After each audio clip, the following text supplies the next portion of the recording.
Welcome everyone, and thank you for joining us for our Quest Audit Prep webinar. Before we get started, we have a few housekeeping items to take care of. We will be recording this session and it will be distributed at the conclusion of this webinar in the follow-up email. We also want to encourage participation. All questions are anonymous, so if you have any during the presentation, please type them into the question and answer chat box at the bottom of the screen. If you get to your question immediately, we will address it at the end during the Q&A portion of the presentation. And lastly, we want to announce a giveaway that we will be doing during this webinar. We will provide our social links for you in the chat box. If you go to at least one of those and follow us or like us, you will be entered into a drawing and will have a chance to win a gift card. We will announce the winner at the end of the webinar. That's it for now, and without further ado, we'll turn the time over to Dean Russell. Hello everybody, thank you for joining the webinar today. I'll take the opportunity to introduce myself and my background, which should explain why I'm the person talking with you today regarding Quest software audit preparation. As Alex referenced, my name is Dean Russell and I'm a director and founder of BlackRock Technologies based in Europe. As part of the Anglepoint family, I have a broad remit of responsibilities within the organization, leading program delivery teams focused on Quest and VMware. While at the same time, I'm working with other members of the leadership group to grow Anglepoint's solution offering and footprint in EMEA. I've worked in the IT industry for almost 20 years, holding senior positions in Novell, VMware, Quest, and Dell Software across a wide variety of responsibilities. Today, I get to share some of my insights in relation to Quest software audit preparation, where I have a unique perspective, as I was the person that was brought into Quest originally to develop and run the new compliance program that Quest wanted to operate based on my previous experience running the Novell's compliance program. I held the role of EMEA controller and global leader for compliance and worked with the company's executives to deliver a worldwide program that during my tenure probably performed in the thousands of audits against a backdrop that was very much customer centric and where the intent was to focus on education and working with customers to correct their licensing position. Over time, and having been acquired by Dell in 2012, the compliance program evolved, but generally remained very much a customer-focused program. Having flipped the coin and moved away from working within the software community, I now get to support end customers proactively and reactively managing their SAM and their licensing issues. Today's webinar is really going to focus on providing guidance and what I hope will be useful insights and tips that can help you and your organization through the steps that are needed to proactively prepare for a compliance engagement by Quest, or if you're already in flight with an audit, hopefully give you some appreciation of the process and the background that I hope will be useful in coordinating your way along the bumpy road that is always involved with any compliance activity. If nothing else, then hopefully the discussion today will give a better appreciation of the challenges and steps that are required in managing your Quest software portfolio and your IT estate. Presentation today will take roughly 40 to 45 minutes to complete, depending on questions, but I do like to leave some time at the end of each session to complete some Q&A, so don't be shy in asking questions.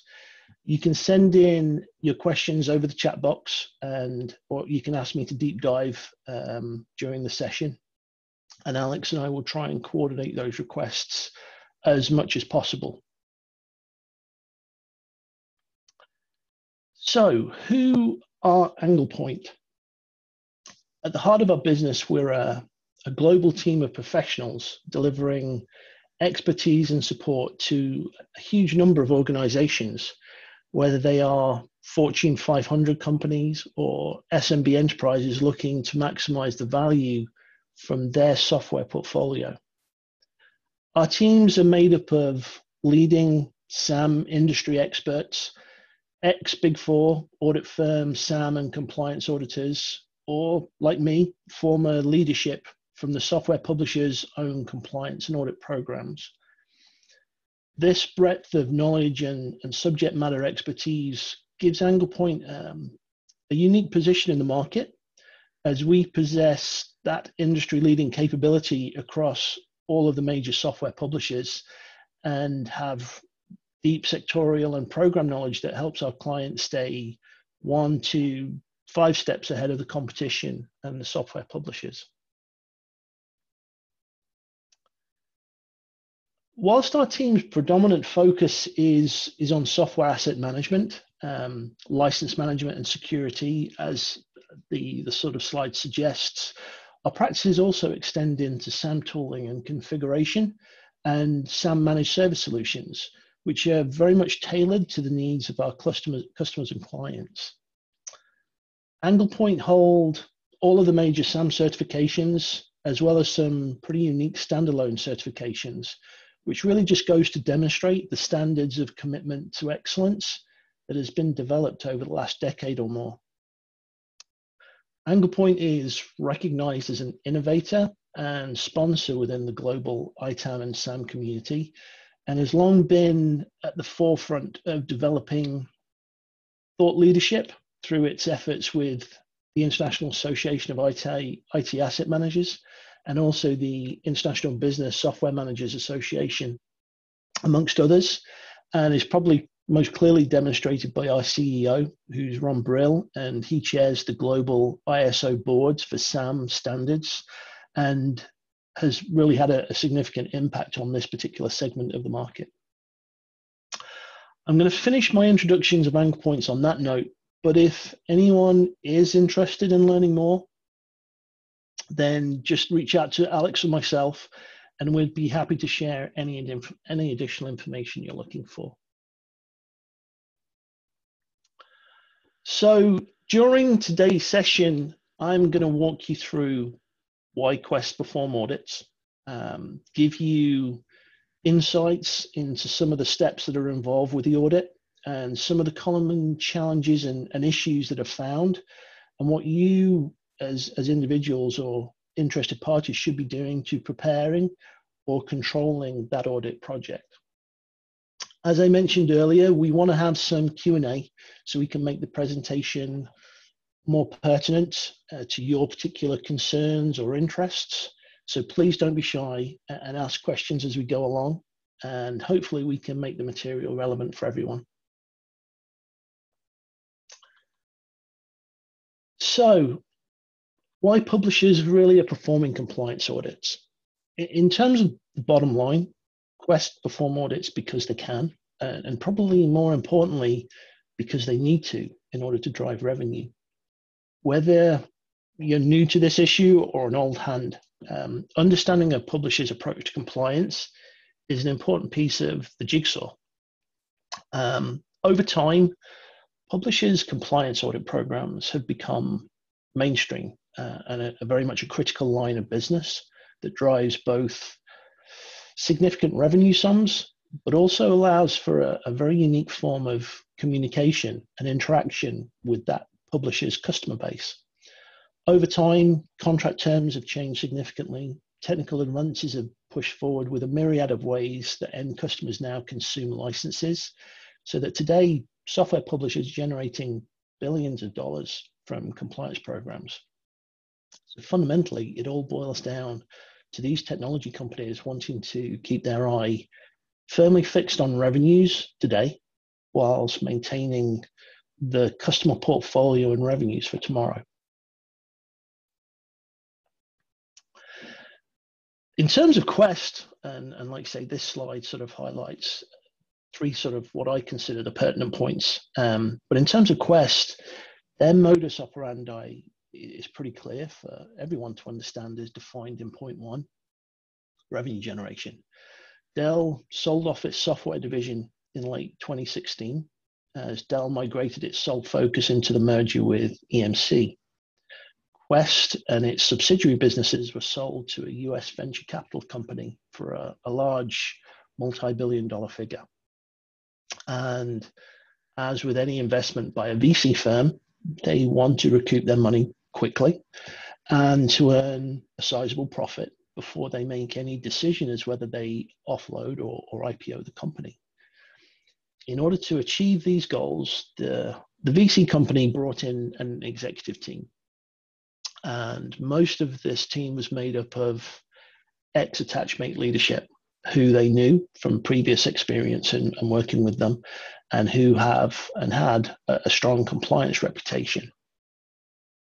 2 years on, and Quest are progressing down a road where compliance revenues make up a fairly significant proportion of the overall company performance, and hence their compliance program has become far more assertive and active in its approach to the market. This has been, I suppose, most easily demonstrated through recent media publications with the likes of Nike, where Quest are more than willing to take a litigious footing to meet their objectives.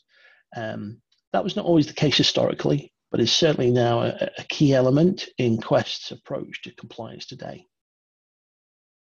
One of the, I suppose, most common questions that is generally asked by customers is why they were specifically being audited. Generally speaking, there are various criteria that publishers use to select a customer for audit. Some publishers have a policy to audit their customers every 3 to 5 years. Others select randomly, whilst others have more of a business intelligence approach that looks for certain triggers, specific triggers. Examples, your company may have triggered any one of the criteria such as M&A, whether that's acquiring or divesting a company, media news about your organization, buying new solutions or issuing RFPs. It could be things as simple as new C-suite executives joining the company, media information about changes to your organization structure or growth, new office locations, changes to employee numbers, a whole host of things that is readily available in the media and in search engine capability now. So that list goes on. Another sort of factor to this is, as suggested in point 2, Quest may want to engage with you as a customer. Oftentimes, Quest sales are not always in regular contact with their customers. And vice versa, customers are not always talking with Quest sales. In sales parlance, that's always known as going dark. And it may even be the issue that your organization is just not spending enough money every year or over an extended period of time. So the option of compliance events give Quest that chance to re-engage and drive a conversation. Most publishers recognize that it's far easier to harvest revenues from existing companies and customers than to hunt new ones. Sales teams request audits commonly as they think or they know or think they know that you're using more of their software. They get compliance to do the work. Sales get the quota reduction and the commission. So for Quest, that's a win-win. Always consider that when a member of a publisher's commercial teams are going to call you, it's not always out of friendship, but generally more about the fact that they want to sell more of their solutions so they can meet a quota and get a commission. Generally, sharing information with a sales rep can sometimes highlight that organizations have certain issues within the IT estate that presents an opportunity for the publisher to generate revenue. Another factor to all of this is that resellers, channel partners, again, can be really valuable sources of information to the publisher, where information is shared about particular partners' customers and who may have been over deploying their solutions or having challenges and difficulties within their estate. One thing to remember is that channel partners make money from the sale of software and services, so they're not as independent or as objective as they sometimes come across, and have as much to gain from compliance as publishers do when orders are transacted through the channel. And the last point I'd probably define is that compliance publishers often use the compliance event as a very valuable insight into their customers' everyday practices. It's a great way to generate business intelligence in terms of how you're using their products, whether you're using current or historic versions, whether their products are being discontinued, the different types of challenges within IT organizations, are products being maintained on support or partially on support? What is the IT strategy that your company is trying to develop? And who are the key decision makers within your organization that the sales and the compliance functions can use to redevelop or to cultivate an extended relationship? So at Quest, it's probably been all or some of the above that we've just referenced.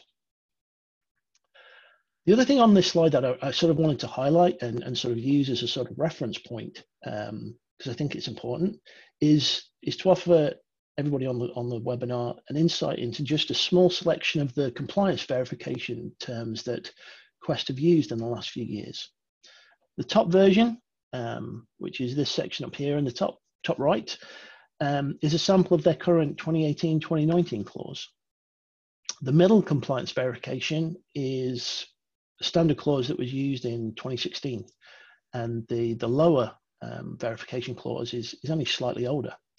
But what this is really there to highlight is that Quest consistently changes their T's and C's on a semi-regular basis. And if nothing else from today sticks, understanding what terms govern your relationship to Quest for each of your products is crucial, especially if you want to take control and reduce your risks.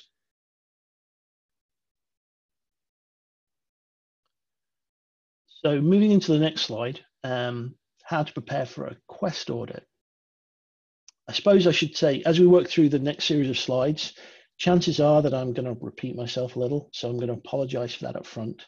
However, any organization who wants to take a proactive step towards preparing for a Quest audit has a number of steps to follow, as this slide should be highlighting.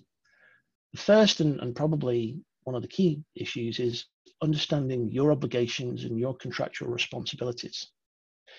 It's really easy to say, but for Quest, if your organization is not governed by what they call a master or a framework agreement, then it's likely that each order that your organization has made is by itself its own contractual governance.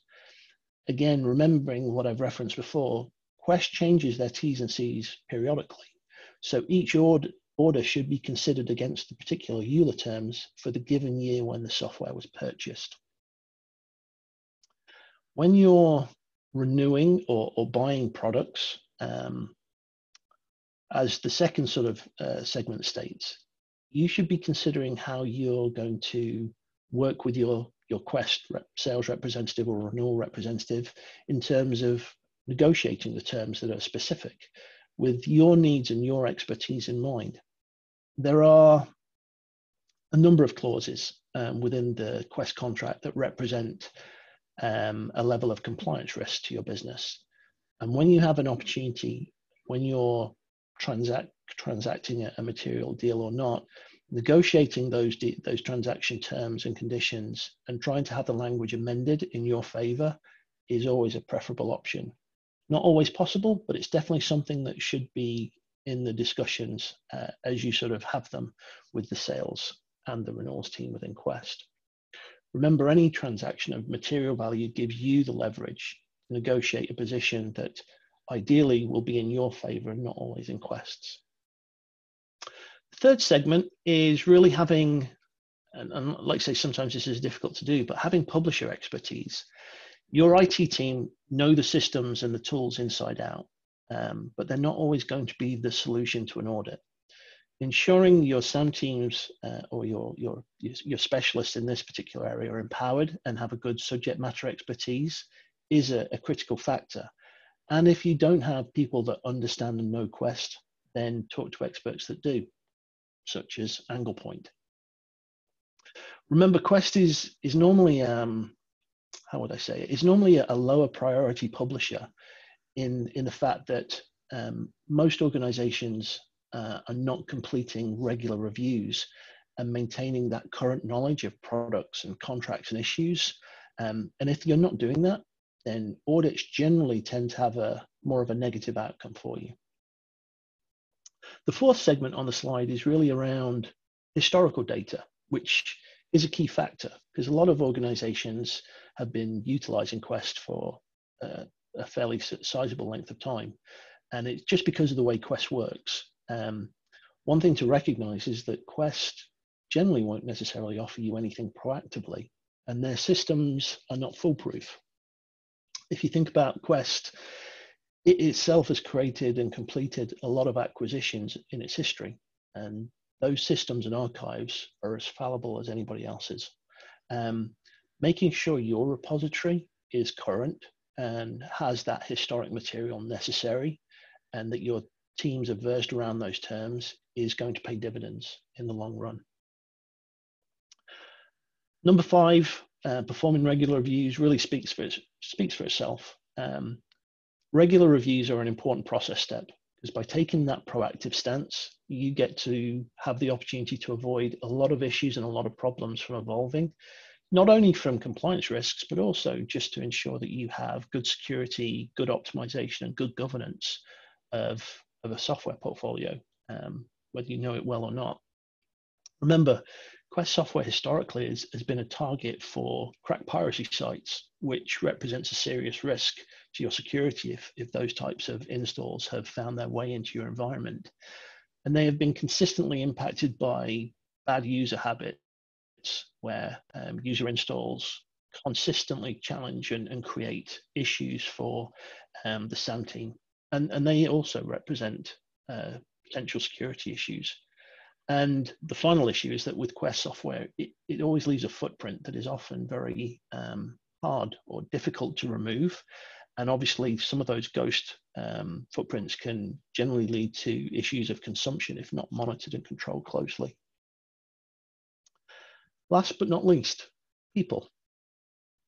People are the key to maintaining good governance of your Quest portfolio, to ensure that you have good practices and you are consistent and repeatable in your approach, and that you have people who really understand the issues within the software, how it's consumed, how it's captured, how it's analyzed. Remember, Quest solutions are really very good for the purpose they were designed for. If your team can manage the product portfolio, then compliance risk can really be minimalized. But if you need help in this area, AnglePoint has that unique expertise to give you the confidence to handle anything that Quest wants to do, and with confidence. So moving on, I want to sort of go through what a standard audit process looks like. And this slide looks kind of busy, but I try to put it into a format that will allow everybody to see the step-by-step process that an audit can follow. If your organization has been advised that Quest is going to complete an audit, or as they like to call it, a license verification, understanding the process will only help. If you know the steps, you're no longer operating in the dark and have some idea as to what is coming next, so you can plan and prepare accordingly. An old colleague of mine used to have a saying that stuck with me. If you know the answers to the exam before taking it, you're always going to get a good mark in the compliance audit test. So with that in mind, we'll take a walk through the high-level summary of what a standard Quest audit process looks like. In step 1, Quest will normally issue a letter to a member of the C-suite, so one of your senior executives. That could be the CIO, the CFO, COO, CTO, whichever senior executive they have on file or in their CRM tool, or if they haven't got that, then whoever they have actually found when they've completed an online company search review. The letter from Quest normally is pretty concise. It's a couple of paragraphs informing you that your organization has been selected and asking you to engage their point of contact within generally 5 to 10 business days, and advising Quest who the contact points within your organization are going to be, who will be responsible for managing the overall project. And the last thing they're definitely going to do within that letter is clearly point out that you should not uninstall or alter your Quest software footprint until the audit or verification is completed. Now, today, Quest will normally complete an engagement directly with a customer, but they do retain the services of both KPMG and Deloitte as audit partners. And I have heard some references that they are potentially investigating bringing in some other boutique firms to support the program.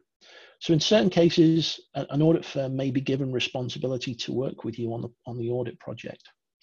Quest will always have a compliance officer as overall project owner, as well as having their own technical auditor in-house, responsible for coordinating data discovery, collection, and analysis. So moving to step 2, once your organization has responded back to Quest with contact people that Quest will be working with, or that the audit firm will look to sort of work with, they will coordinate a kickoff meeting where they will walk you through their objectives, their scope, their plans for the audit, and they will instruct you to have your IT admins run specific discovery tools via your SAM applications to determine the Quest footprint that exists within your estate. And they'll have you share that data with their auditor. The conversation will normally follow their agenda, their timelines, their protocols, and your organization will now be in receipt of the tools and documentations to determine that first phase high-level footprint. So step 3, the customer organization that's involved with this Quest audit will generally follow the instructions they'll receive from Quest according to their internal protocols. Whatever change management and security practices that they will follow, they will look to then gather the information per instructions from Quest and will send the data back to the publisher. Step 4, and the Quest auditors, having received that initial data from the organization, they're going to determine the physical devices that have that Quest signature and will then look to instruct the organization to run additional audit scripts. They'll ask you to run console reports, AD queries, and gather a whole selection of screenshots and other materials and content specific to the product sets that that organization owns, and based on the footprint data that will allow Quest to interpret your organization's consumption of their IP. I suppose linking steps 5 and 6 together, once again, the customer is going to work through the steps as described and gather the necessary data and screenshots that have been instructed by Quest. And this is the general process, and they work through that over a period of days, weeks, months, and we'll forward it to the publisher. So in step 7, what Quest has then got is their compliance team will have been analysing that company's information as it's shared in conjunction with their contractual terms, their entitlements, and very importantly, the license metrics. And there's a lot of those. They will identify any gaps, coverage issues, or any unreliable information that they may have received, which will then allow them to zero in on the second level testing that they're going to require to perform with the customer. Generally, secondary testing is completed via WebEx and shared desktop, working with IT admins to remote access into devices of interest.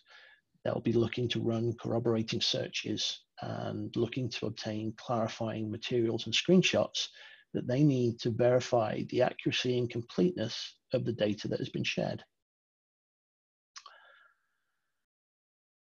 Once those steps have been performed and we move into the next phase, Quest now have that customer data along with the additional intelligence that they've gathered from their secondary level of testing and validation.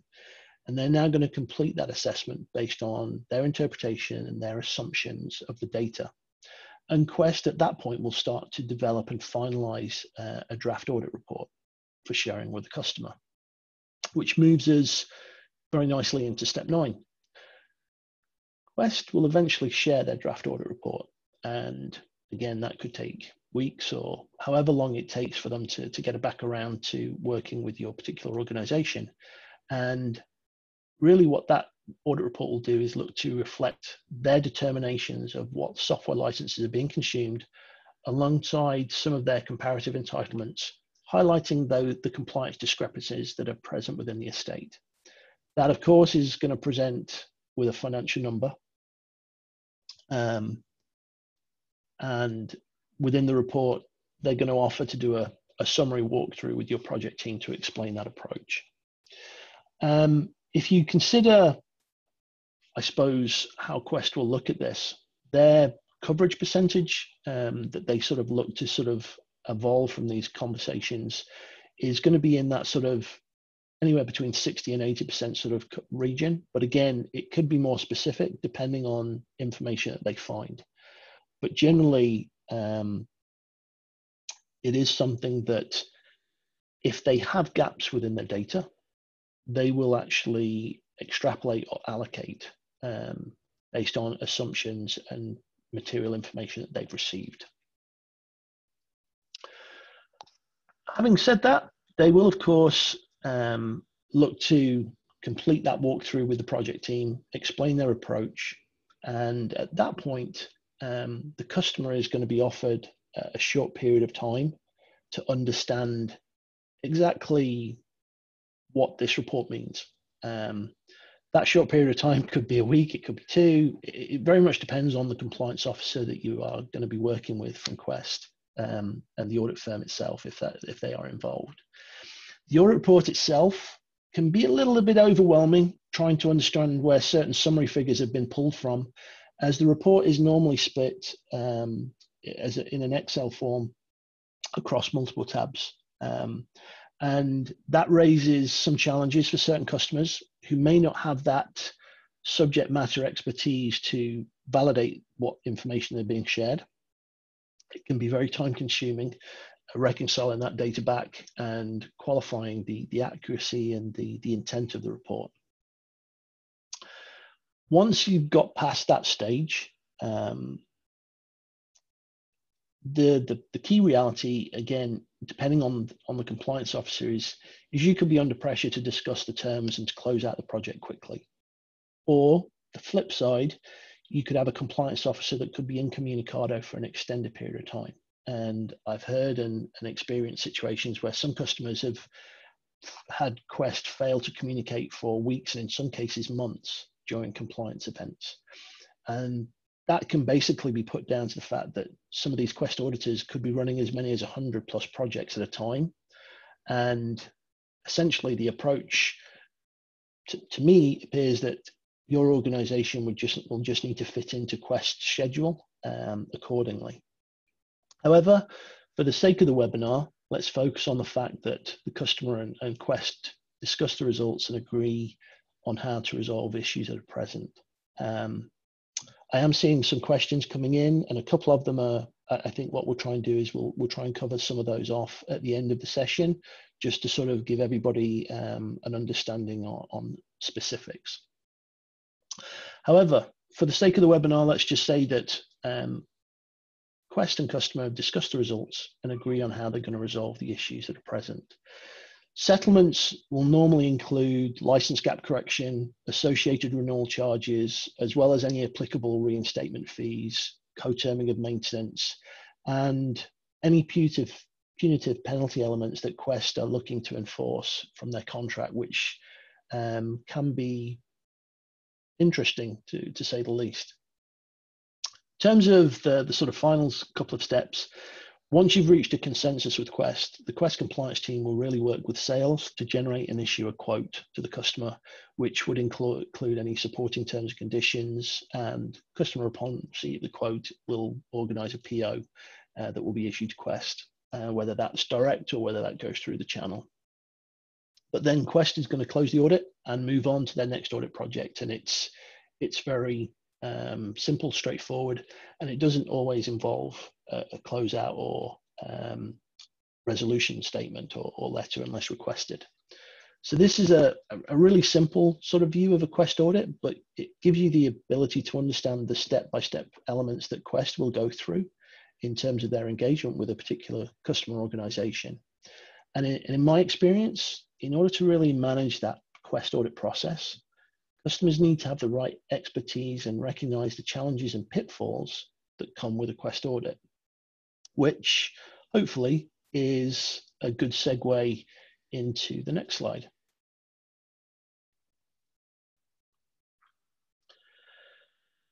Common pitfalls. I've bucketed these into sort of 3 segments. It's not comprehensive by any shape or form, but it's giving you my assessment on some of the particular key issues. with any audit, whether it's Quest or any other publisher for that matter, a lack of clarity and understanding leads to issues. It could be contractual terms, it could be license metrics, audit process, or a long list of other challenges within the publisher's compliance programs and solutions. But what a customer does not know will ultimately cost that organization money almost every time, whether that's directly related to a corrective purchase of licenses or from wasted resource efforts, where these are costs to your business that are a hidden cost that is generally a forgotten topic, but can be extremely impactful to the organization in question, where these resources are spending a lot of time and effort managing and coordinating an audit. Primarily, the biggest challenge in my experience regarding Quest is that as a publisher, Quest is normally overlooked in terms of governance. Quest is just not generally recognized as a strategic software publisher to most customers, and rarely does it have products that are considered heartbeat or business critical. Quest software sits in that sort of niche of providing solutions that offer really good technology that improves productivity and simplifies process and endpoint management and all of the other benefits that they're known for. But they're just not generally high on an IT spend list, or not a consistent or constant issue of running the business for the IT group. So Quest generally becomes seen as a low priority for the IT team and the SAM teams. And in addition, there's almost always a lack of subject matter expertise for the publisher. Other challenges, simply there's a large software product portfolio. Couple that with, I think they're running somewhere in the region of 150 unique license metrics. Contracts are changing and amended on a semi-regular basis, as we've touched on previously. And a lot of things are managed at a transactional purchase level that are normally contracts in their own right, with T's and C's that often have T's and C's that are added as part of quotation terms. And that makes it really, really difficult for customers to manage what is already a complicated landscape. I suppose the sort of final segment I've put there is really, but by no means least, Quest's approach to its licensing architecture can create problems. It can create ghost signatory files. Software piracy has been an unfortunate but not uncommon issue with a lot of customers, a significant number of customers. License assignments, geographical rights, and user installs, trial and eval, all of these are very sort of common topics and problems for customers to go through when they're managing an audit project. And they are really going to be crucial things that you're going to need to understand and manage throughout the project. All of the above, I suppose, things that we've spoken about in those sort of three buckets make Quest somewhat complex and challenging as a publisher to deal with. And compliance engagements at the best of times are difficult. But when you also have a publisher that is assertive and is under pressure to deliver financial results for their VC owners, then these situations can generally become a lot more stressful than they probably need to be. So, things to know, things to do about a Quest audit. So if your organization is currently being impacted by an audit, or you want to prepare for an audit and plan for one, then there's a number of things that I'm just going to sort of quickly walk through to make sure that people are prepared. First thing I would say is have a plan on how you are going to coordinate and manage a project. And honestly, keep Quest honest to their contract obligations. The first step I would say is control who's going to speak to the publisher. Sometimes this is one of the most difficult things to do, but it's an essential control in ensuring that there's a single voice that acts as a conduit to control the messaging and flow of information between your organization as the customer and to the publisher. This means you need to ensure that no one, whether that's your C-suite all the way down through your organization's procurement and IT functions, no one should really be having conversations or sharing emails with that publisher. May try to sort of send into your organization. It can only go through your single point of contact. If Quest wants to talk to your organization, they talk to your point of contact for the duration of the audit. And by doing so, you get to exercise a level of control that can extend beyond just messaging, but also starts to assert a level of control and influence over the timetable and the agenda. The other thing I would honestly say about all of that in terms of the communication is ensure that terminology is clearly understood. You'd be surprised how many customers don't ask for clarification, and sometimes that can come back and bite. The second point I would say is project kickoff calls. As an organization that's being audited, your organization should take ownership. Remember, it's your environment, your resources doing the initial work, and you should own the project and ensure the scope is reflective of your obligations. Some audits can run, as I said before, 6 to 12 months. And the only way to avoid being dragged along what is a very difficult and bumpy road is to take control and drive projects yourself and force the publisher to meet the timelines that are necessary for closure. Otherwise, these things can drag and become very, very disruptive to resources within your business. I suppose as the process develops, ask for next steps and due dates and keep the publisher aligned to those dates.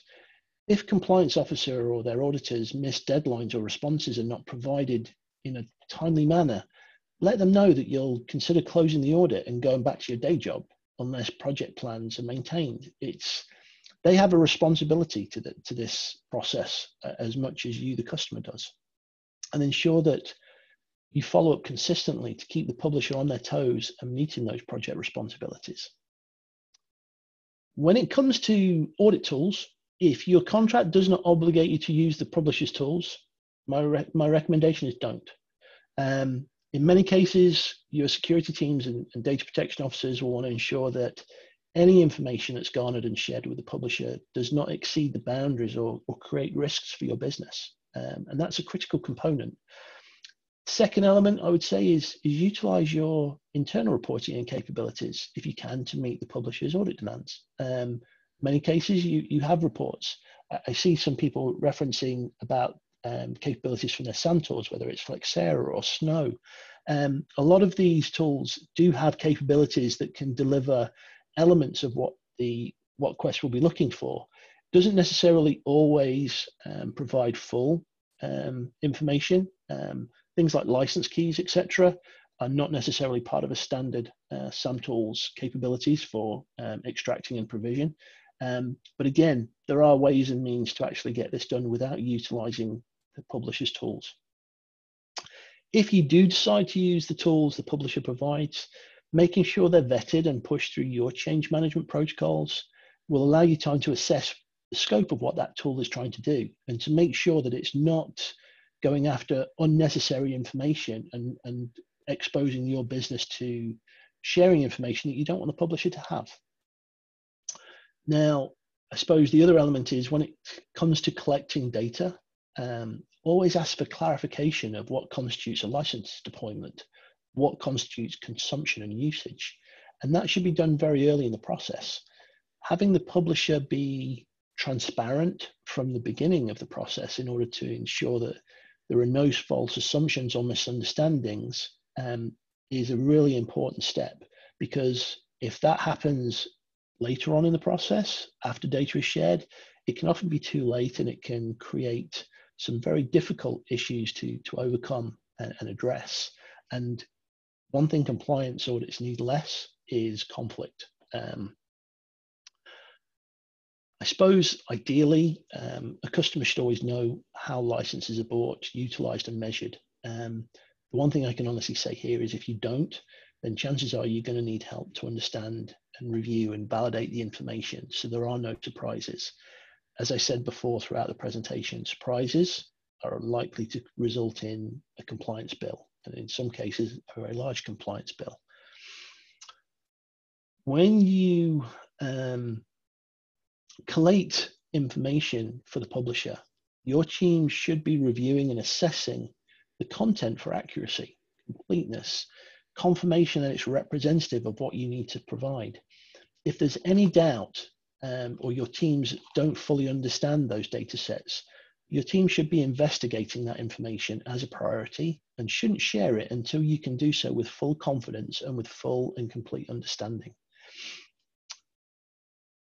Moving, I suppose, through the sort of segments here, when your organization eventually gets the audit report back from Quest, don't accept anything at face value.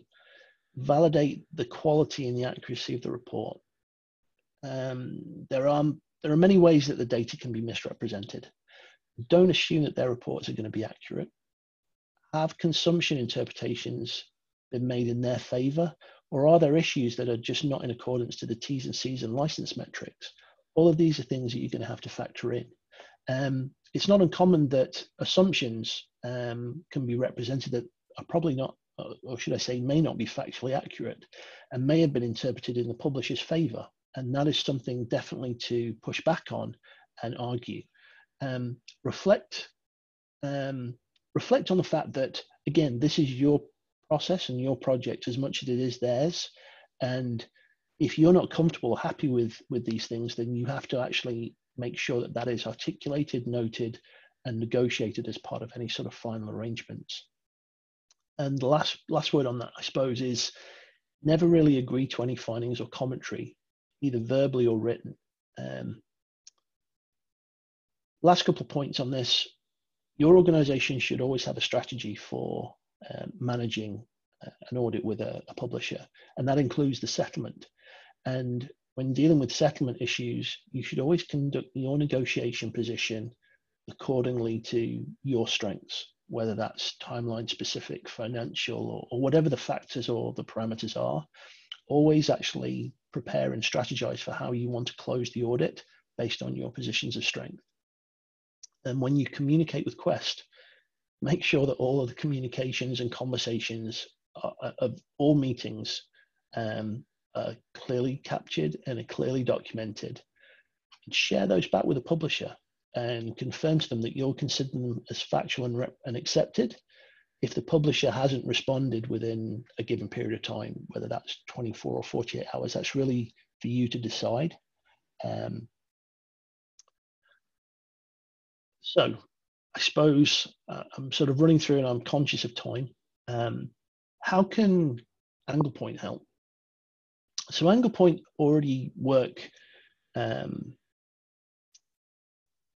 through high-level summaries of Quest compliance that we've just gone through. We've sort of looked at a very sort of 1,000-foot overview of a Quest compliance process, and hopefully it has provided some hints and tips.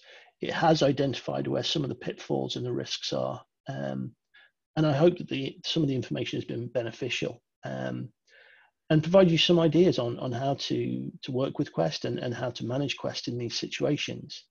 But the one thing I wanted to sort of highlight is really AnglePoint already provides support to a wide array of clients, large and small, with their Quest software needs.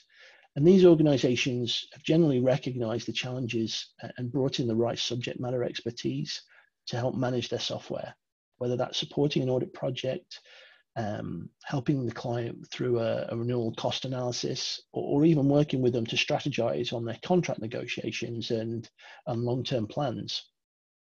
AnglePoint are able to offer anything from a tailored one-time project solution to help your organization meet its objectives, all the way through to managed services, where you can step back knowing that you have the right expertise to mitigate your risks and help to control your Quest portfolio in accordance to your contractual obligations and to remain compliant at all times. So with that said, please feel free to reach out to me via email, phone. I'd be happy to talk through your particular topics of interest, see how we can help you get back to delivering the strategic value of your role and staying away and keeping away from this type of minutiae, which doesn't necessarily allow you to feel productive and effective.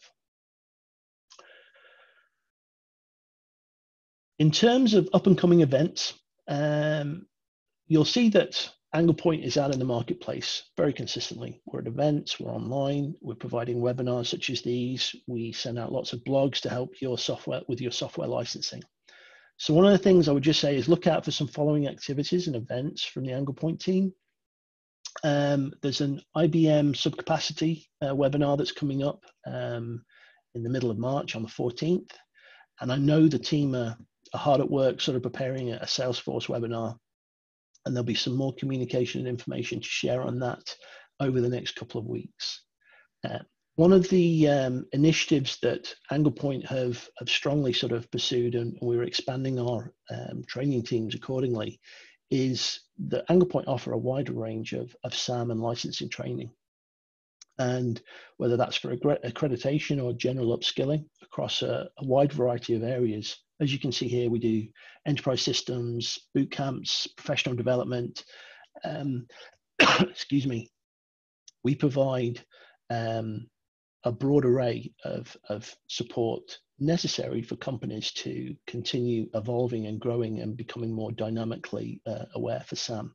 So please visit our website for more details, and I'm sure one of our training team can provide you with far more information than I can, but definitely something to do. Now, with less than 10 minutes to go, I'm going to sort of open it up as time's running out. So I see some questions that have come into the chat box, so I'm going to try and address those. So we've covered off the scanning coverage percentage, I think, that was sort of referenced as I was sort of working through the presentation. Generally, as I said before, Quest to have a approach goal, whatever the gap is between what coverage you've actually able to scan and what is the entirety of your Quest footprint, they will allocate or extrapolate based on what has been discovered already and shared.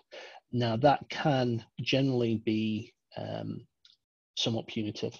They will generally look at risk, and potentially there is the issue where you could be charged for the highest edition, highest version that has been discovered for all of those missing elements. So that is something very seriously to consider and to sort of look at and to make sure you take suitable advice. So hopefully I've covered that question. Are there standard EULA terms? There are. Essentially, EULA terms have changed. We used to call them transaction product agreements, and now they're software transaction agreements. Over a sort of 15, 20 year plus period, Quest has changed its contractual terms on a semi-regular basis, so that in many cases, the transactions that you purchase in a given year, whether that's 2006, 2008, 2010, they will be subject and governed by slightly different terms and conditions. And that is something that is really critical for how you manage, understand, and work out what the consumption and utilization of those products are. So it's really critical that you know those elements. And again, having been immersed in that for 6 years and having developed the compliance program around those particular issues, they can be very challenging to sort of maintain and understand. So if you need help with that, don't hesitate to reach out to me. I've got a couple of others that have come in. So another question that I'm seeing here is, I received a letter from Quest sales team asking my company to work through a license review. Is this a compliance notification? That's a great question. Historically, between late 1990s and 2010, sales teams were sending letters of this nature to customers asking to do a review of licenses as part of their sales technique to drive more sales. Most of the time, customers ignored those, and there was generally little or no follow-up or escalation. When compliance was finally developed and introduced by Quest in 2011, there was a clear separation of responsibilities, and only compliance were allowed to invoke the compliance verification clause and had a programmatic approach to drive those requests to conclusion. So the sale practice that we were talking about was discontinued and was no longer an approved policy. I would say that today, sales may well be using this technique as potentially part of a joint effort with compliance, where if you do not assist, then maybe your organization may receive an audit notification in the post. Compliance, if they are involved in this type of practice, would likely be working behind the scenes with sales to coach them through the engagement. So if I were you, I would approach these types of communications as if they were a compliance notification. I have another one. So how will I know if I have more than one contract? So if your organization has not negotiated what they call a master product agreement or a framework agreement, then it's likely that your purchase transactions are contracts in themselves, and they will be governed by the end user license agreement that was applicable at the time of the purchase, as was sort of referenced a little bit earlier. What I would suggest is talk to your contract and legal department and check their records. And if they are unable to point you to a master agreement, then I suggest that you're probably being governed for each of those product transactions by the TPA or STA of the period. And again, depending on the particular year that you made those purchases, those terms and conditions may or may not be similar to today's. They could be very different. So make sure you get some expert help to understand that and make sure you understand exactly the governance and the metrics that you're needing to use to manage your Quest software. I think the last question I'm going to sort of drop is, I've got to be careful how I answer this one. Will Quest take a company to court if they are non-compliant? Historically, the answer would have been no, as Dell and Quest were not inclined originally to enter into legal disputes with their customers. However, today, as we've seen in articles that are in the public domain, it confirms that I suppose Quest are comfortable using legal actions to enforce their compliance program. We know that Nike hit the headlines last year with Quest pursuing a legal case against the sports giant. So yeah, I would say Quest may well consider utilizing legal threats and techniques to pressurize an organization. I believe that Quest have a dedicated legal counsel within their compliance function, and I know that most of their compliance officers have some level of legal experience within their background. So yes, I would say legal avenues they will certainly use as part of their technique to manage a compliance project. So we're fast running out of time. I really probably say, as we're getting close to the top of the hour, and I want to take the opportunity to thank everyone for joining today. And just to close out by saying that if you do have any questions on this content or with any publisher, please do not hesitate to reach out to us, and we can help you put you in touch with the right practice leaders and teams to help you through your issues and concerns. Alex, is there anything you want to add as a closing statement? Yeah, thank you so much, Dean, for that great presentation. And thank you for all the attendees for joining us today. We want to congratulate Davey Gray for winning our gift card. We will email you with further instructions on that. Again, if you have any further questions or would like to connect with one of our Quest experts, don't hesitate to reach out to us through email, on our website, or you can contact Dean directly. That is it from us. Thank you again for attending, and we will see you again next time. Thank you, everybody. Enjoy the rest of your day.